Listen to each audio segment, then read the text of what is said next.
At 6 o'clock in the morning, police officers begin moving through airports, border crossings, apartments, workplaces, and locations already identified as trafficking hotspots. There is no single target. In one country, officers are looking for a trafficker. In another, they are looking for a victim. At the same time, border officials are checking documents, investigators are comparing identities, and analysts are moving information between continents. For 5 days, the operation runs almost simultaneously across the world. By the time it ends, 1,024 suspects are arrested. Another 201 suspected traffickers are identified through ongoing investigations, and 2,070 victims and potential victims are found. The operation is called Global Chain. It involves 59 countries. More than 40,000 officers take part. But the numbers leave one question unanswered. How does a person move from an ordinary job advertisement, a social media message, or a promise of travel, to a situation where leaving is no longer possible? The answer is buried inside the structure of modern trafficking, because the modern trafficking network does not always look like a criminal organization. Sometimes it looks like a recruiter. Sometimes it looks like a travel agency. Sometimes it looks like a job offer. And sometimes it looks like a message from someone who appears to be offering a better life. June 8th, 2026. Operation Global Chain begins. The operation is led by authorities in Austria and Romania, and coordinated with support from Interpol, Europol, Frontex, and Ameripol under the European Multidisciplinary Platform Against Criminal Threats, known as MPACT. The United States is involved as well.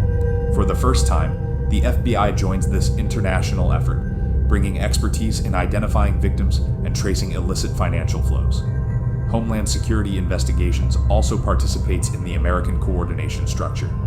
2 command centers are established. One operates from Skopje, North Macedonia.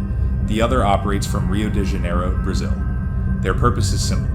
Information that normally sits inside separate national systems needs to move quickly enough to become useful somewhere else. A suspect traveling from one country to another cannot be investigated properly if the border authority sees only the passport, the police see only the criminal record, and another country sees only the victim. Global Chain tries to connect those pieces, and the preparation begins before June, May 19th. Investigators hold an online operation focused specifically on the digital side of trafficking. 32 countries participate. The problem they are examining is increasingly obvious. Traffickers are using the internet to recruit people, advertise services, communicate with victims, control them, monitor them, and move money. The operation identifies 252 potential victims and 80 suspected traffickers. 19 international investigations begin. The internet is no longer simply a communication tool for trafficking networks. It is part of the infrastructure. A fake job advertisement can reach thousands of people. A social media account can be deleted in seconds. A messaging account can cross borders without a passport.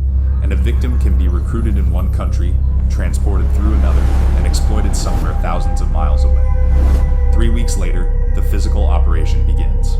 Across 5 continents, officers start checking people, vehicles, documents, flights, vessels, and locations. During the 5-day operation, authorities check more than 565,000 people. They inspect more than 360,000 identity documents. They check more than 140,000 vehicles. They inspect more than 20,000 locations. And they examine more than 6,000 flights and vessels.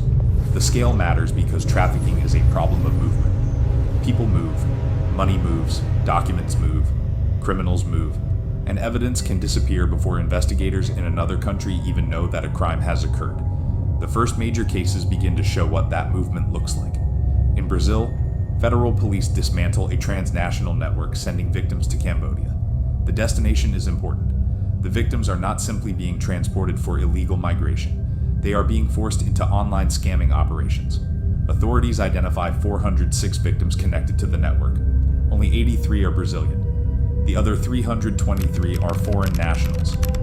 2 Interpol red notices and 9 blue notices are issued against suspects and people of interest. The case connects 2 crimes that are often discussed separately: human trafficking and online fraud. The people sitting inside scam operations may be criminals from the outside, but some of them are victims on the inside. They can be recruited through deceptive job offers, transported across borders, and then forced to participate in fraud. That distinction matters.